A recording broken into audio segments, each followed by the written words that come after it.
Alright, hello ladies and gentlemen, welcome back to the World Cup predictions. It feels quite good that I'm going to do these every day, all day. It's quite nice just doing them every so often as we draw closer to the end of the tournament. Of course, we are in the quarter-final stage now. I'm actually recording this one on the same day I'm uploading it, purely just time reasons. I've not had enough time to record. I'm packing for the weekend, getting stuff sorted for that, so... Not really had a lot of time. I've got 3 matches to do today. I'm not exactly sure how I'm going to fit all three in. I can do two, but three might be a bit rogue. Although I will do it purely because I have to. Purely because if I don't, then it won't go out in time. So we'll do that anyway. We'll get it done somehow by hook or by crook. We'll get through these quarter-finals. I should have probably tried to do one yesterday or Wednesday, but didn't feel like it. In fact, don't do one on Wednesday. Do the France and Morocco one on Wednesday? Or is that Tuesday? I don't know. My week's all out. I keep forgetting today's Friday. I keep thinking it's like fucking Thursday or something. I feel like we're not quite as far as through this week as I'd expect it to be, I guess. Anyway, we are back with some more World Cup predictions. Again, I think I said already, the quarterfinals are underway. We do have our first semi-finalist as France beat Morocco yesterday 2-0. I predicted 2-1. I can't remember what the game predicted. I think it predicted 3-1. So, not bad. I mean, Morocco scored in all iterations, just not the real one. So, I guess that's all that matters, really. But what we do know is that we gotta change these bloody settings, mate. So, 10-minute half-length, legendary difficulty, competitor mode on, playlist difficulty on, quick subs are on. The Adidas CNXT25 Pro is the ball we will be using for each of the respective quarter-finals. The full match intro is always on. We are not going to be at the Riyadh Air Metropolitano because we're not in Saudi Arabia. But I am going to go further than the Sports Illustrated, I think, because I feel like we use that a lot. I'm not sure what to use. Or maybe we'll just use it. Isn't Lumen Field America? We'll go Lumen Field. I've not used that a lot. I know it's the other direction from the direction I just went. But I feel like it's a stadium we've not used as much as some of the others, so I'm just going to go for it. Fuck it. Can't really stop me, can you? So, it is what it is. Custom match conditions is summertime when the weather is fine. And this one is... The France one was at like 9 PM, wasn't it? This one is at 8 PM. So yeah, that's actually the correct time. I'm going to miss it because I'm at work, but it is what it is. Clear CNXT 25 Pro, as we know, natural grass type, and the green freshest grass for this game, as it is a very important one, a very vital one, some might say, and I would agree because it is quite a vital game. There's nothing really to disagree on there. Right then, it is gonna be that time once again. So, let's get into it. Before we do though, take a look at the teams that will contest this one. Spain versus Belgium. Spain overcoming Portugal, ending Ronaldo's last dance. Belgium putting in a really good performance, actually. Probably the best performance of the tournament as they beat USA to advance to the quarterfinals. Simon in goal for Spain. Cucurella and Llorente as the fullbacks. Laporte and Kubarsi as the centre-backs. Pedri and Rodri as the CDMs. And Rodri, of course, captaining his nation. Dani Olmo in that cam spot. Nico Williams starts off the left. Lamine Yamal starts off the right. And if you don't mind me saying so, Lamine, and I do apologise for this, it's not really been his tournament yet. I mean, he's still got time to go. He's got a quarter-final and then potentially 2 more games. If you get to the semi-final, you're guaranteed an extra game because you're playing the third place playoff. So it's like, well, there you go. But I just don't. I've not really seen what Lamine Yamal. We know what Lamine Yamal is capable of anyway, but he just hasn't shown it on this biggest stage. At least in my opinion, Matt. My opinion is never. Well, sometimes can be incorrect. Anyway, for the opposing side of things, then is or I should say as well before we actually finish off with Spain. Oyarzabal is playing up front. I don't actually think I said him, but Oyarzabal is playing up front. For Lukaku's side, then, big bad Belgium. It's Courtois up front, I was going to say. Jeez, can I reset? Just a little mental reset. Alright, in goal, we got Courtois, De Kuiper and Meunier as the fullbacks, Michele and Goy as the centre-backs, Tielemans and Raskan as the Tielemans captaining the Belgian side. Trossard off the left mid-side. Right mid-side is Salamakers. Cam is De Bruyne. And then in the end, up top, we do have Romelu Lukaku, who has been quite useful for Belgium in this World Cup, even if he has slowed down quite a bit. So, at the Lumen Field, 10-minute half-length, legendary difficulty, authentic game type on a sunny afternoon, it is Spain versus Belgium in the second quarter-final of 4.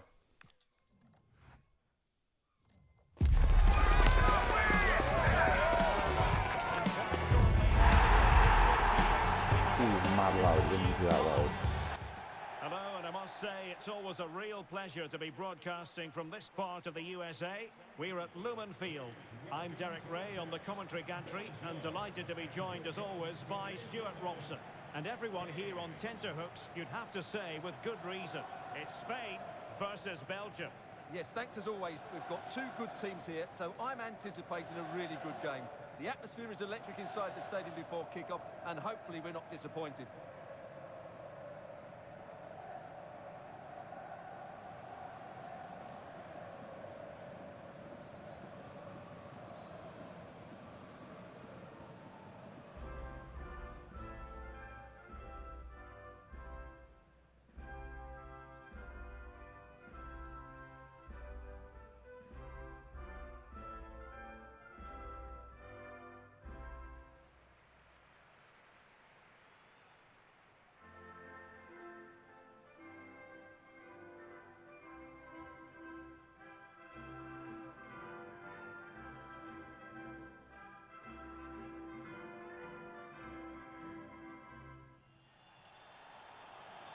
Here's the lineup for Spain.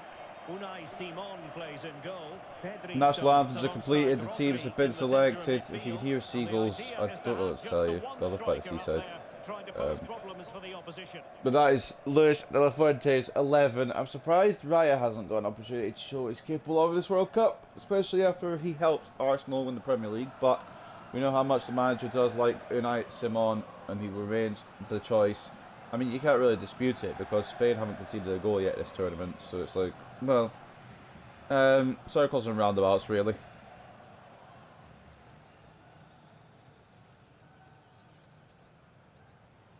Fun fact as well for whoever wins this, number 1, they face France, and number 2, France haven't conceded a goal in the knockout stages, so if Spain go through, it'll be a team who hasn't conceded all tournament versus a team who haven't conceded in knockout stages, so good defence is at play.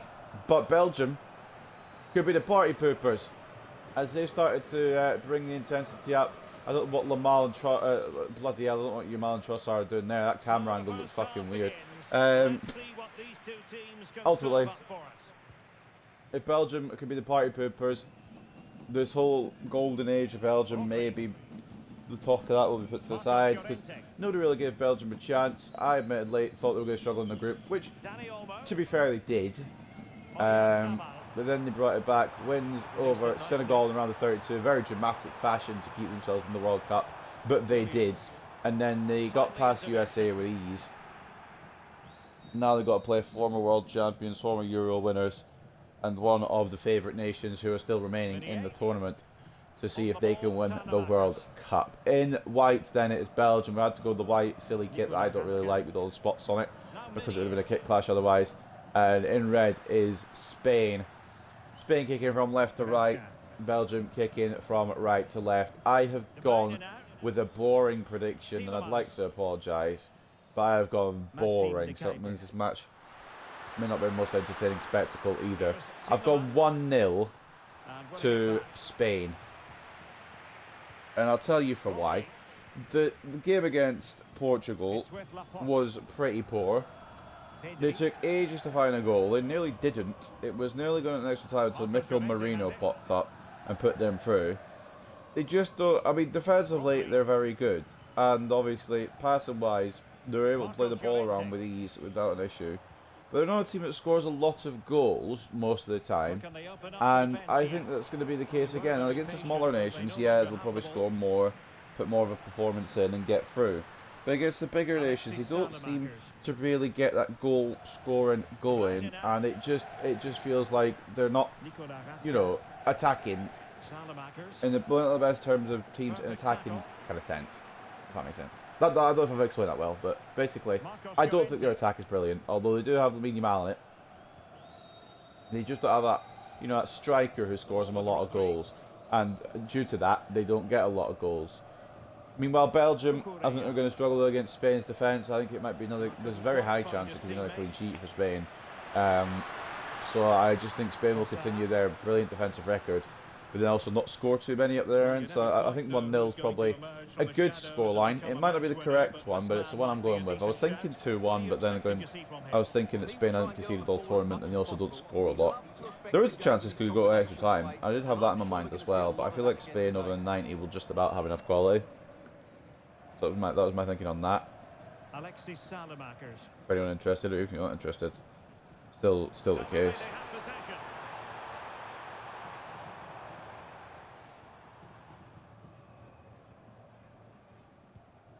Tielemans.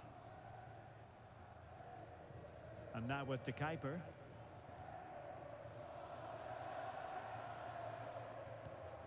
Meunier. Nicolas Raskin. Again, on this simulation, I feel like it'll be a real nothing game as well, so I'm not sure how high my hopes are for this. Be one of those that finds extra time on the simulation, and potentially further separating may be required. Belgium, like I said, will struggle to attack the Spain defence, but Spain don't really attack themselves, so it could be a slow one, slow burning.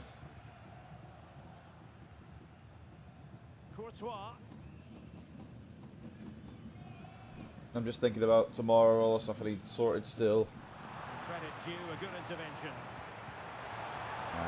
Try and get everything all ready to go tonight. And I don't have to worry about it. It's only overnight, so I don't need to pack like everything in the world. Just a couple of things, change of clothes, stuff like that. Tielemans.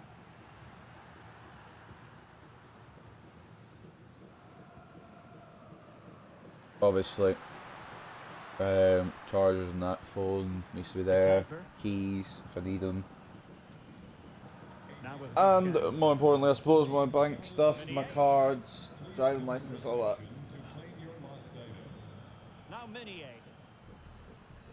But I take those with me everywhere anyway, especially when I'm going out somewhere, because obviously you need a driving license on you, just in case. So most of the day will be spent either recording or sorting stuff out or recording. I'll not go work till 6. And it's only 11:30, but I know how quick the day can just disappear. So I've got to be smart on my time today. It was a beautiful day outside as well, so I kind of want to spend some time outside, but I'll be doing most of that this weekend. No. It's alright, I think. And even if it's not alright, then it's not alright. But I think it'll be alright. What to like about that pass? But yeah. So I'll get these scheduled to upload across the weekend. This one will be uploaded today, obviously. I think I'll upload the England-Norway one tonight as well. And tomorrow at some point you will see the Switzerland-Argentina game. And then when I get back, semi-finals, and then the third place playoff, and then the final. Yuri Tielemans is down here. I presume it's a bad tackle from Lamine Yamal, who will get booked here. Didn't actually see it. In a brief second I was actually looking away, because I have been looking at the screen most of the time. I can see why it's a booking, but they're both going for the same ball at the same time in the same fashion, so it's not. I don't think it's a booking. But Tielemans has come out worse from it. I think he's made the most of it there to get Lamine Yamal the yellow card. Just smart play from the captain, to be fair. Also need to remember to get lots of fucking water tomorrow, because it's meant to be a roasting day. And sun cream as well. Tielemans. Pass pass and move. Their opponents really struggling to get a look in. At some point I need to go to the shop, get everything sorted to go. I have everything packed and ready and set up for tomorrow morning because I am up at the grand old o'clock of about 6. You set off at 7ish, I think. Yeah, 6, 7, funny. Just because you need to be there by, well, don't need to be there, but everyone would like to be there by about 10. Well, it's just like 3 hours, and it only takes 2.5 hours. Obviously, stopping, taking breaks, finding out where we're staying, stuff like that, you know.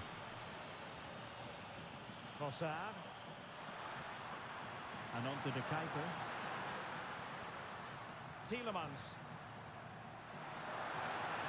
Tielemans.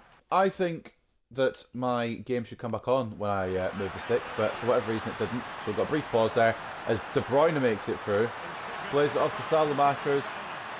Cucurella can't close him down, but he does eventually. Yeah, I did move the thing so it wouldn't like dim the screen, but apparently that was ignored, and it just dimmed the screen anyway. So it's like, well, fair enough then, mate. Like, what do you want me to do? I need to figure out the quickest way of getting to where we need to get to as well, because Glasgow's a big old place, and I've never been to the place that we're staying. Not never been, but like never. Well, yeah, never been, but like also, it could be busy going up there. I need to avoid low emission zones, because that's my main thing.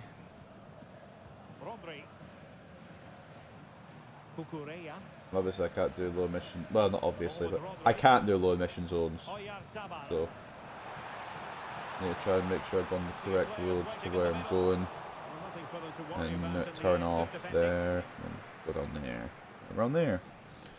And I think the friends are taking the bus up, so I'll meet them there. Obviously I can't take everyone in my car, there's 6 of us, there's only 5 seats, and obviously there needs to be room for luggage and that. There's be a card here for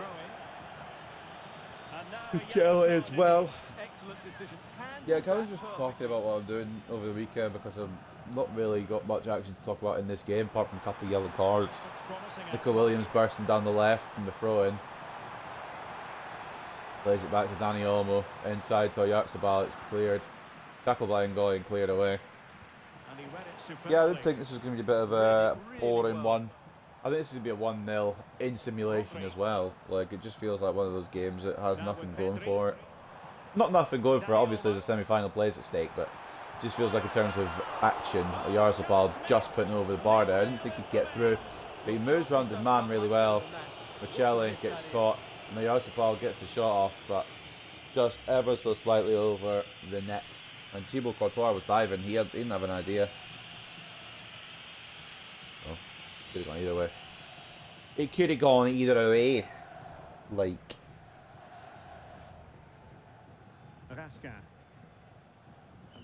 Salamakers, De Bruyne, Raskin, and yeah. I feel like it's so much more fun me just talking about random shit than it is going for each player's name pass by pass, because we all know the players' names, and the passing it can be commentated on by the commentators, like in the game. I can just kind of talk shit, and then if there's an attack on, then I'll say, well, here we go then. But it just doesn't feel like entertaining me saying, oh, this is Tielemans for the 17th time. Or they're just going for... Oh yeah, he was meant to be dropped. Shit, I forgot about that. The bastard got 100 passes plus in one of the games. I think it was against USA, it must have been, the last game. Tielemans had 105 passes, and I forgot to drop him. That was a serious threat, but obviously I forgot. Because it's the captain, I wasn't going to anyway. Or I couldn't have done, but I should have done. You know, just to set a fucking example. Is there going to be one more attack from Belgium? 4.5? Of course there's not. They're the most boring team on the planet when they're not playing America. They're just doing the world a favour and then went back to their boring selves. Well, it's 0-0 at the break. Nothing to talk about apart from a half chance from Oyarzabal. I think that was really shot at the half. These two teams very In my view, close in it's terms got of to make ability, more and it runs shows behind on the this back pitch line so in the far. second half. I'm putting it nicely rather than saying it was boring as fuck. 0-0 at the break as both teams will look to find another level in the second half. And that Oyarzabal effort was the only one of the half, as Spain did get a chance to take the lead, but nothing doing there as Oyarzabal put it off target. 69-31 in terms of possession for Belgium. 1-0 in favour of Spain, and 0.4 is put to goals to 0.0. Belgium very much the passing generals of the game here. But no shots on target yet from either side. It means it is fucking boring without being mean. I mean, I'm being mean, but like, you know, shut up and that, you know. Right then, I've got to go and do the performances, isn't I? I also have an appointment at the doctor's at 2:30, so that will come into play as well at some point. My ear is being a bit weird, and I feel like it just needs flushing out, maybe sorting, just checking it. Nathan Ngoy, the best player for Belgium, as he earns a 7.5. To be fair, him and Michele, who's on a 7.2, both have been very solid in stopping the Spanish attackers from getting through for the most part. Obviously, Oyarzabal got that one opportunity. Even then, he was put off, so good work from there. 7.5 for Nathan Ngoy, 7.2 for Brandon Michele. 7.2 for Nicholas Raskin, as he does alright, but like, you know, not spellbinding yet from anyone in Belgian colours, to be honest. Meunier, decent enough. Kuiper, alright. Kevin De Bruyne trying to progress the ball forward, but you can tell he's feeling like he's looking his age a little bit. Trossard, I didn't feel he was too involved, but the game says 6.8. Tielemans hasn't gone for his passing record, and that's probably let him down a little bit, actually. Salamaker's uninvolved. Thibaut Courtois, obviously uninvolved, had a shot, but it went over his net. Didn't need to save it, didn't pull out anything. He did dive for it though, so fair play to him. And then Romelu Lukaku just hasn't been found. More than anything, just hasn't been found. 5.6 for the big man. Man of the match for Spain, and the only one above a 7 rating is the captain, Rodri, as he earns a 7.4. He's been the only player, really. I've not really seen anyone else kind of contribute too much. 6.7 Pedri. Llorente, poor. Yamal, poor, and also yellow. Not great for Spain, that. Albo has not been great. I mean, you can just go through the whole team and say they've been shite, to be honest. Unai Simon is the only one that gets a pass purely because nobody's had a shot at him, so you can't do anything if nobody shoots. That's the whole point of a goalkeeper.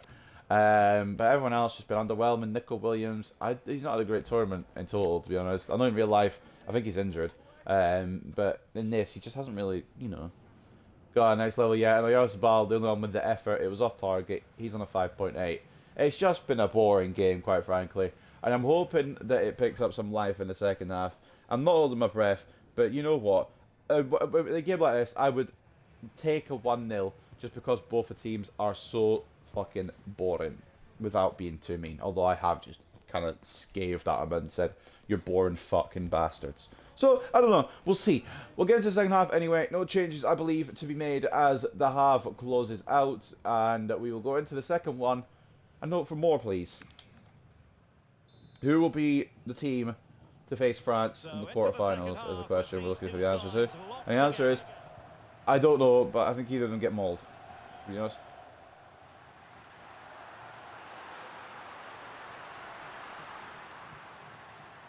Trossard.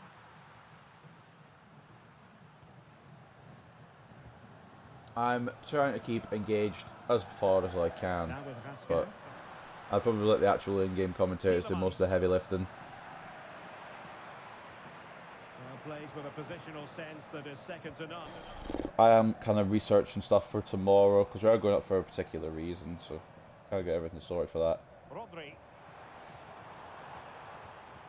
Pedri.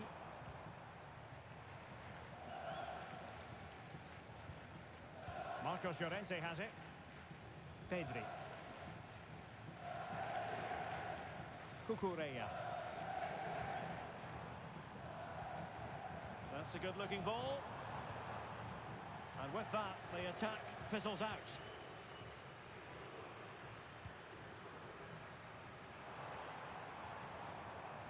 Lamine Yamal. Moving the ball more than decently, but can they take the lead? Well, they're certainly passing it with purpose.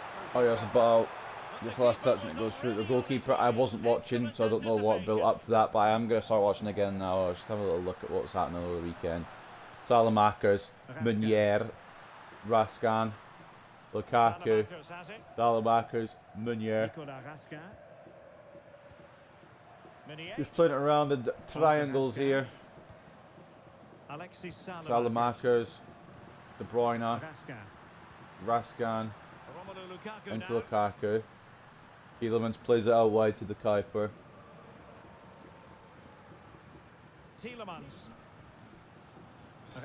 It is fucking boring to commentate on, so if I do miss stuff, I do miss stuff, you know what I mean? Like, you can't really blame me, can you? This is either a 0-0 going to extra time or somebody will steal a goal, and I'm fucking hoping for the love of God that somebody steals a goal. This is one of the ones I was looking least forward to at the quarterfinals. I'm looking forward to the next one though, I'll tell you that much, because you know which one that is. And you know which one I'm going to be rooting for. But you know which one might end up winning. Oh mate, it's going to be a good one anyway. 90 minutes of England trying to stop a robot scoring is going to be a definitely interesting viewing. Whether I'm able to view it is a different matter. I would like to view it, but it really depends on what plans there are tomorrow night. So we shall see. I would like personally to watch it, but I'm not going to. Obviously, if my friends don't want to watch it, and most of them are Scottish and not really interested in football, I'm going to put them first. On the ball, Salamakers. Or am I actually? I mean, the World Cup only comes around once every 4 years. Watch this space, alright? Watch this space. If we're out somewhere, I will be watching the football. If we're not out somewhere, I'll definitely be watching the football. But I don't know what to predict yet. I am not making any predictions on this video anyway, because it's not the England-Norway game, that's the next one. But I do need something to talk about while this Borefest continues on, so I'm just kind of thinking of what else to talk about.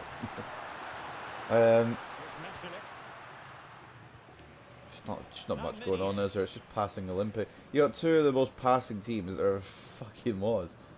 It's 20 degrees outside today, and it's meant to rise to 21, and then tomorrow, I mean, continuing on, it's meant to be a heat wave again throughout the next week, so it's like, no bad, as I say.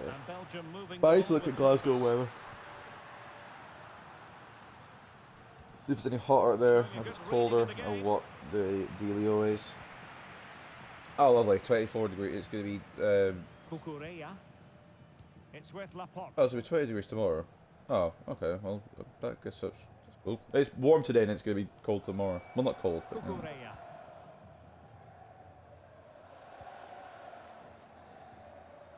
I don't know. What I do know is that it is going to be warm anyway, because 20 degrees is still warm for Scotland. Like, perfect challenge.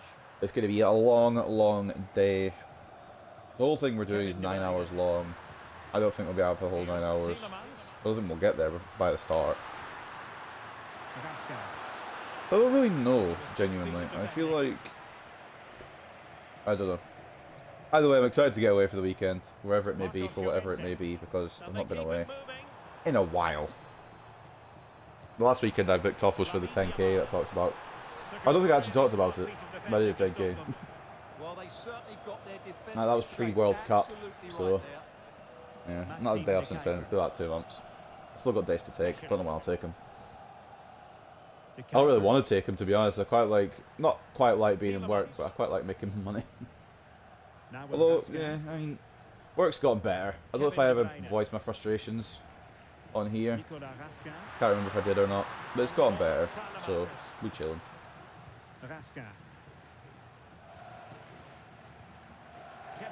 Basically, I wasn't... My whole grievance was I didn't feel like I was doing as much as I could be doing to help. And the bosses kind of noticed that as well, without me having to say it. So they're kind of allowing me to do more stuff. And like, everyone's allowing me to kind of just get on with what I need to, like, get my own freedom, pretty much. Do my own thing. Like, you know what I mean? I thank God for Lamine Yamal. I know it's not always said, but a lot of people love Lamine Yamal. And you know what? So do I now. Played for the centre. Yamal isn't picked up by Michele at all. It's a really and it's emphatic far finish. left Give the corner. keeper no chance. Because you would think on his left foot he'd be shooting across goal, across Courtois, and I'm presuming that's what Courtois thought as well. But it's not. It's great thinking by Lamine Yamal, and it's 1-0. Thank you, Lamine Yamal. I don't know if it ever gets said enough, but you are an absolute sensation, sir. Ferran Torres coming on for Oyarzabal. So the ball rolling again. It does mean Belgium need to equalise, and I am very certain that they won't. So, congratulations, Spain, on making the semi-finals and facing France. I also have no faith in another goal happening. I had no faith in one goal happening in this simulation, but thankfully it has. Tielemans.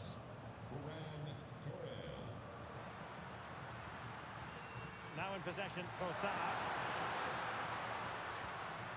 Nicolas Raskin. De Bruyne now. Tielemans. Raskin. De Bruyne. On to Raskin. 15 minutes left for play. Tielemans. Now with Raskin. Trust me, I am still paying attention, kind of, a little bit, somewhat. But we also know that this is done. Like, this is donezo. Very effective pass. Belgium ain't scoring. And if they do, I'm not going to say anything because they'll end up scoring and I'll have to do whatever I said I was going to do. And intercepts again. Yamal.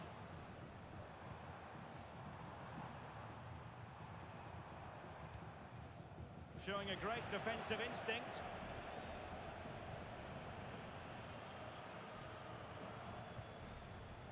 Lukaku.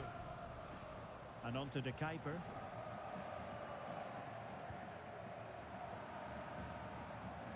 Clever defending. Cucurella.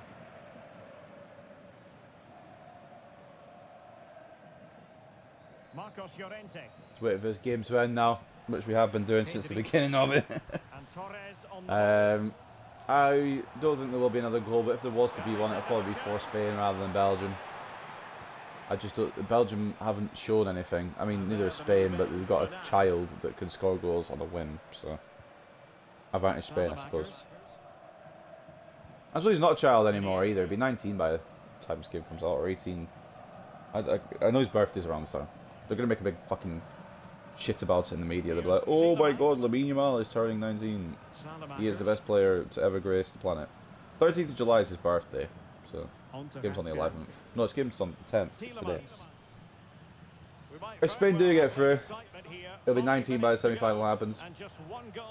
By the time the semi-final happens, I should say. If I could finish a full sentence, magic. Belgium need to know that they need to score here to stay in the World Cup, but they much prefer standing offside for no reason, as you can see from, I think it's Trossard, so fair play. Salamakers, ball in, to the Kuiper. Oh my God, I thought they were going to actually fucking equalise, I thought it was going to go for extra time, thank God. I think that'll be their only chance, surely. You'd presume. You would presume. If you presume wrong, then you're a silly Billy. But I'm hoping I presume right. Spain, just keep the ball, mate. Talking to a country like that, my friend, like a whole nation. Like, Spain, keep the ball, mate. Oh, Rodri. Laporte. Oh, great vision. This had to look a bit lively given the pressure.